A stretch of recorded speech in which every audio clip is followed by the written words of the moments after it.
Hi, hello, namaskar. Myself Mahesh Prasad, as you know. So right now we are in a chapter that is motion in a plane, as you know, right? So under this particular topic, we have discussed like different types of vectors like unit vector, the coplanar vector, concurrent vector. So these are the basic concepts we have discussed, and also in the different types of addition like triangle of vector addition, as well as we have discussed the parallelogram of vector addition. So these are the basic concepts we have discussed, as well as in the previous class we have discussed about the law of cosine, law of sine, and different special cases which can have under the topic of the magnitude of r as well as the direction of r over there. So these are the basic concepts we have discussed so far, and right now we are in a topic that is the resolution of the vector, in the sense if I have one vector, okay, for example one vector. So as you know, if I take one pen, whenever I indicate a vector, obviously it should have some magnitude as well as its direction, correct? So this point which indicates the tail of the vector, and this point which indicates the head of the vector. So now imagine this is a vector which are in a plane somewhat like this. Now how I can resolve into components? So in the sense, the resolution of the vector, which is nothing but the splitting of the vector in two different components or n number of components. So right now we'll speak about one vector. I can split in terms of right angle to each other. In the sense, you take one vector somewhat like this. Let us say it is the r vector. One, if I take this is the r vector, imagine this r vector is in plane over here. Now I want to resolve into for example, this r which makes an angle theta with respect to the x-axis. Hope you know what is x-axis, what as well as you know y-axis, right? Now x-axis is a kind of horizontal component, and y-axis which is nothing but kind of vertical component, right? Now if r vector makes an angle theta with respect to x-axis, in the sense what can I say, this is x-axis and this is x-axis makes an angle theta with respect to r over here, correct? No? So now what I say is that obviously this is x-axis. Can I say the corresponding y-axis? It looks somewhat like this. This is a y-axis I can have, right? And this is a y-axis. Now what about this? This is the x-axis and this is the y-axis. Now you draw one parallel with respect to the corresponding y-axis. Let us say if I draw one parallel with respect to y-axis, and if I draw one parallel with respect to x-axis, now can I say this is nothing but, let us say it is the origin point O, and this is the point I can have, let us say one A, and this is B over here, okay? So if I resolve into two components, let us say it is a vector which is having let us say P vector and Q vector, where P vector as well as the Q vector it is a component of R vector, okay? So what we have done is over here, we have taken initially one vector was there in the plane, that was r vector. I have resolved into two components, in the sense this r makes an angle theta with respect to x-axis. So obviously now can I say OA which is equal to the P vector as well as OB which is equal to the Q vector, and these are the components of the r vector. Now according to your knowledge, what I can have a sine theta. The sine theta which deals with what? If I have sine theta, if I have a right angle triangle somewhat like this, sine theta which is nothing but what? Opposite divided by hypotenuse, which is the opposite side I can have over here. Since theta is come into the picture over here, and this point I can say it is C. Can I say AC divided by OC gives what? Sine theta. So now if I say in a triangle, so in a triangle OAC, can I have sine theta which is equal to, can I say AC divided by OC over here? Now AC which deals this is what AC. Can I say it is a corresponding length? I can have a Q over here. So now, so can I write sine theta is also can be taken it as that is a Q divided by R over here. Are you getting? Are you getting? So with respect to Q, what I can write over here? With respect to Q, can I write R sine theta? So R sine theta is a component of vertical axis.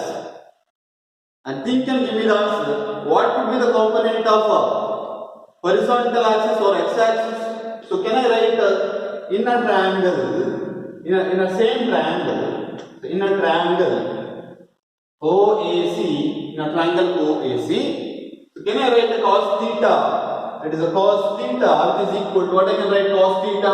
Can I say cos theta is nothing but adjacent divided by hypotenuse, which is the adjacent side I can have over here. That is nothing but OA over here, right? Yeah. So OA, that is OA divided by that is OC. Once again OC. So obviously you know OA is nothing but what we have P vector. So let us replace this. So cos theta is equal to P by R, or else I can write P which is equal to R cos theta, or P vector, Q vector, R vector. So these are the component of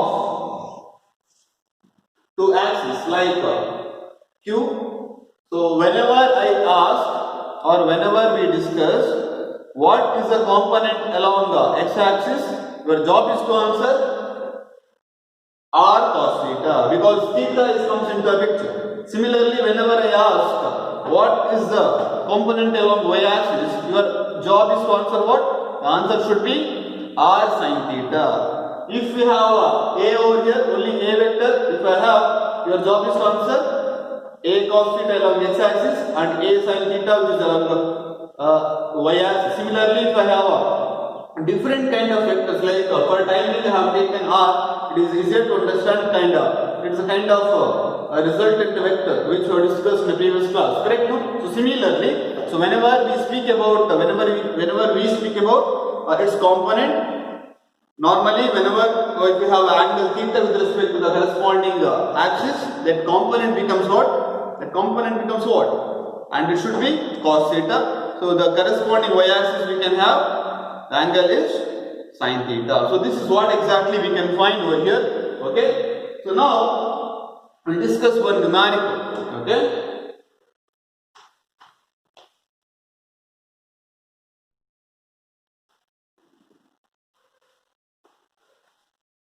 Well, dear students, based on the topic which we discussed, that is resolution of vector or the splitting of component, we'll discuss one numerical so that you are come out with some confusions. Okay, so you are going to have a better idea about this particular concept. So let us take there is a force of 10 Newton which is acting 30 degree with respect to the x-axis. Then you find what would be its component along y-axis. So how to solve this kind of numerical? It's a basic numerical. So there is a force of 10 Newton which is acting 30 degree with respect to x-axis. This is x-axis, and obviously this should be the y-axis, correct? Now, according to the concept which we discussed just now, what could be the component along x-axis if angle comes into a picture? So obviously, whenever we have angle over here, whenever angle which is attached with respect to any axis, that component is going to become cos theta. So similarly, I can resolve this component as 10 cos 30, and what about this 10 sin 30? Okay. Similarly, like how we have resolved over here, that is this P vector can be taken as R cos theta. Similarly, Q vector which is equal to, we can take it in terms of y-axis, that is R sin theta. So what we need, that is a component along y-axis I can take, that is a 10 sin 30 which is equal to 10 into, okay, so 10 into what we can have over here? The 10 into sin 30 is how much? The sin 30 which is equal to half, which is equal to the 5 Newton. So this is a component which is along y-axis. So this is what exactly we are supposed to find over here. And similarly, one more numerical which you can see on the board, that is there is one mass of 2 kg lies on the plane making angle 30 degree with respect to horizontal. In a sense, there is one plane somewhat like this, and this is the x-axis, and this plane which is making angle 30 degree with respect to what? Along the x-axis. So here mass of 2 kg lies means this mass of 2 kg which looks somewhat like this, and what could be its weight? We can have weight which is nothing but weight formula we have, that is m into g, the weight which is equal to mass into acceleration due to gravity. So what is the weight which is acting over here? Don't you think if I drop any chalk, whether this particular chalk moves upward or downward? Obviously it should move downward because acceleration due to gravity which is acting downward over here. So similarly, so we can expect the weight which is acting downward over here, that is mg which is acting downward. Now how I can resolve this component over here? So can I say if I resolve the component, and this is a plane which is acting this, and this is a normal with respect to the weight which is sliding over there. Similarly, one angle which comes into the picture over here. So if angle comes into the picture with respect to the resultant or a plane, so can I have this component becomes what? Cos theta. So similarly, this component I can take it as mg cos theta. What about this component I can take? That is mg sin theta. Why I have taken sin theta and cos theta over here? Why I have taken? Because theta comes into a picture over here. Whenever we have theta attached with its component, then we can call it as it is a cos function. The other function with respect to that cos, we can have it is a sine over here. So similarly, initially supposed to find the component of a weight along a plane. If I find that is a component of a weight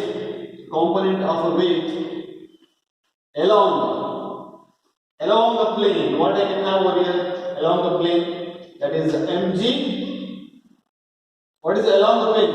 This is along the plane, no? So can I have mg sin theta? What is the sin?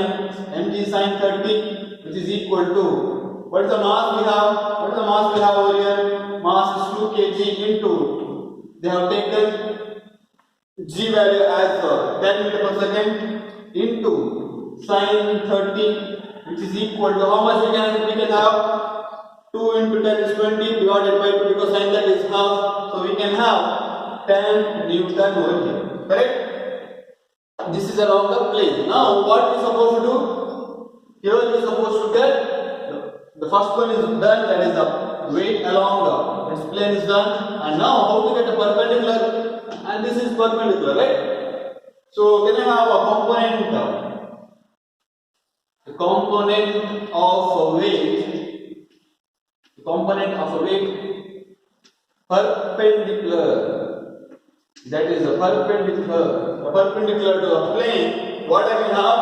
That is mg cos theta. So m is 2 into 10 into cos is root 3 divided by 2. I can have 17.3 Newton. So these are the things we are supposed to follow over here. So first thing is you have to check the angle with respect to which component is there. So if angle is attached with any component, that particular component becomes cos function, and the other function with respect to that particular cos function.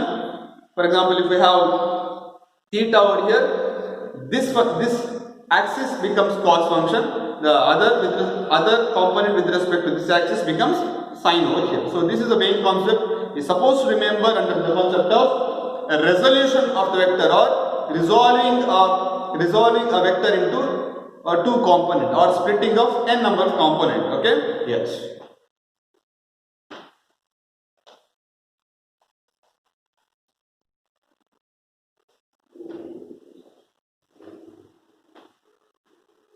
Fine. Now we'll move on to the one more topic under today's class, that is the dot product of two vectors.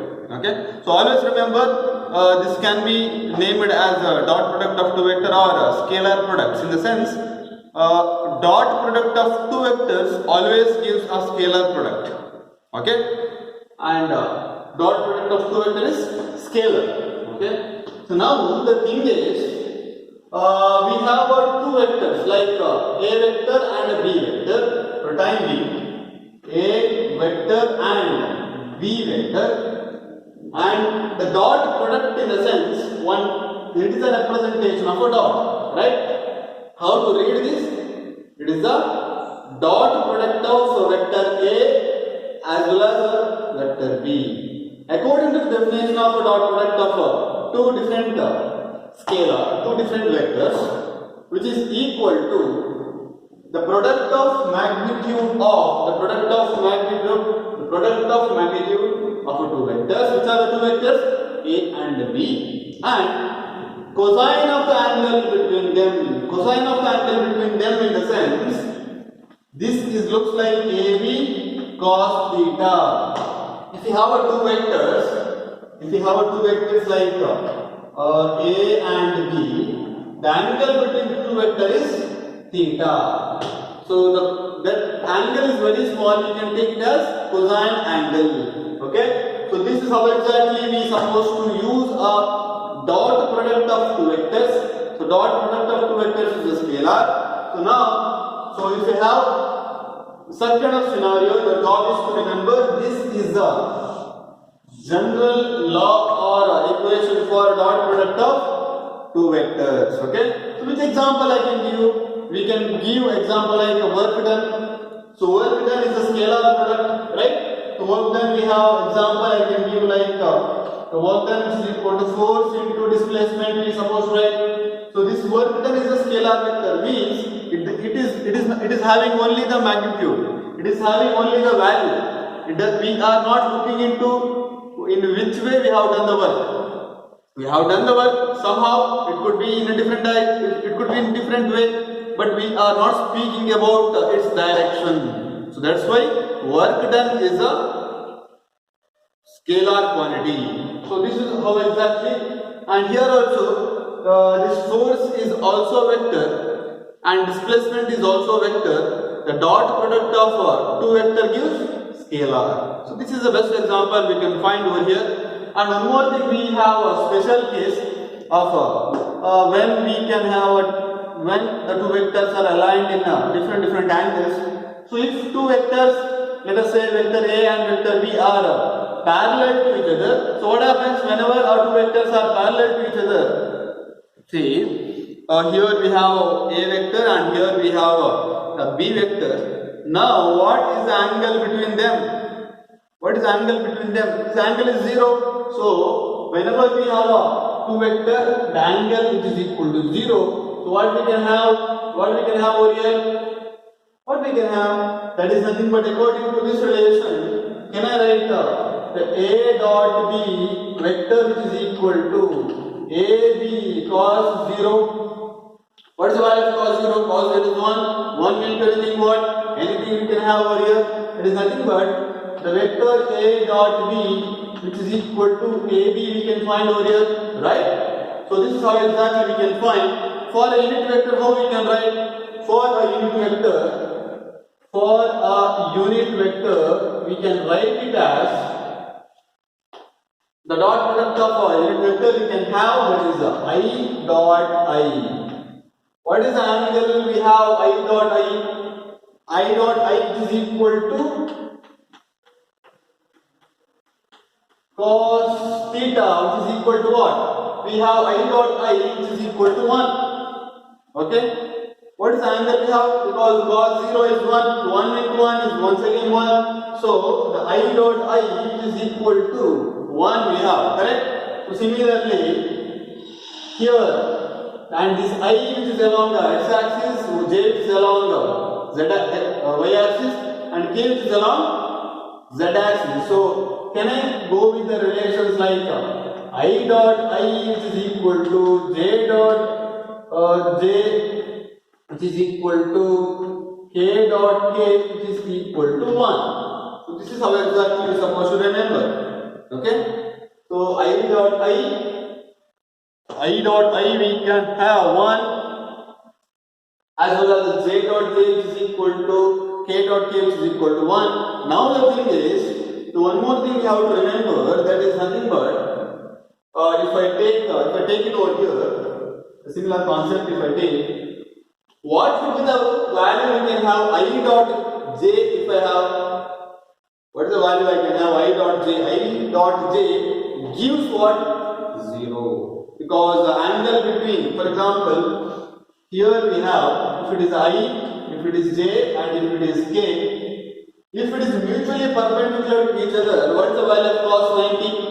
Cos 90 is 0. So that's why whenever we have I dot j which is equal to j dot k which is equal to, and k dot I which is equal to 0. So this also we have to remember. Why? Because the angle between two different vectors, if it is mutually perpendicular to each other, we can have what? 0. Similarly over here, when the two vectors are mutually perpendicular to each other, so what we can have? The angle comes into the picture, that is 90 over here.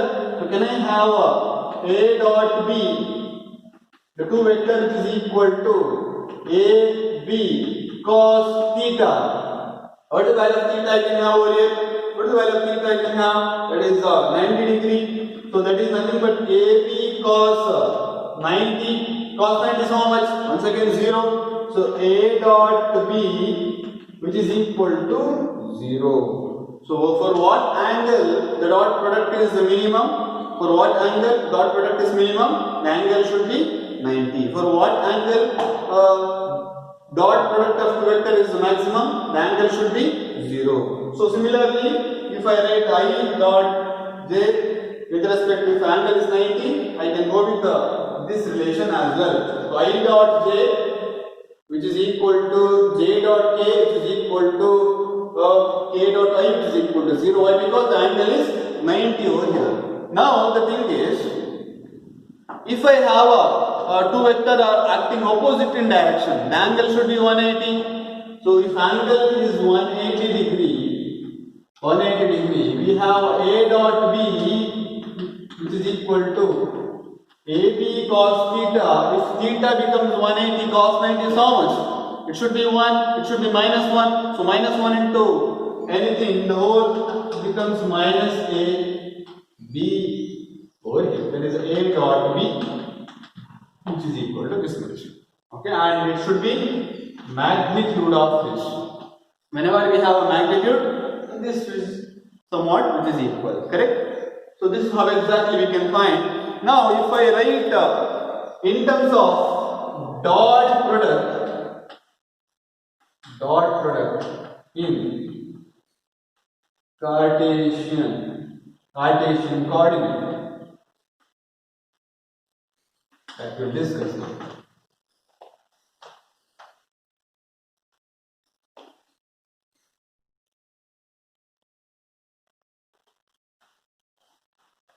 Fine. We'll see the Cartesian coordinate in dot product. How we'll discuss. So obviously, if it is a Cartesian coordinate, three different axes will come into the picture: x-axis, y-axis, and z-axis. So similarly, if you have a Cartesian coordinate is like a vector which is equal to, if I have ax into I cap plus bx into j cap plus, and that is ay into j, then az into k. So where I is the unit vector along x-axis, where j is the unit vector along y-axis, where k is the unit vector along z-axis, and if I have one more vector like b vector which is equal to bx into I cap plus by into j cap plus and bz into k cap.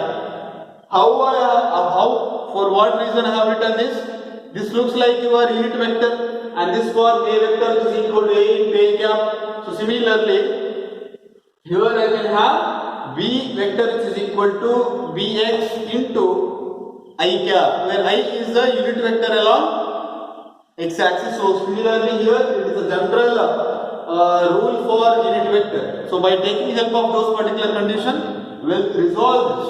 Now here we have how many vectors? We have two vectors. Which are those? A vector and b vector. Now if I want to get the dot product of this, what could be the generalized equation we can have? That is nothing but a dot b vector, which is equal to, you supposed to do the multiplication of its magnitude, okay, with respect to the corresponding unit vector. You know, if I do ax into bx, obviously I dot I becomes what? Is 1. So if I multiply this I along with this term, the whole term is going to become 0, because I dot j is 0, because angle comes into the picture is 0 over here, correct? So similarly I dot k is 0, that we have discussed. Whenever two vectors are perpendicular to each other, what we have? The component becomes 0.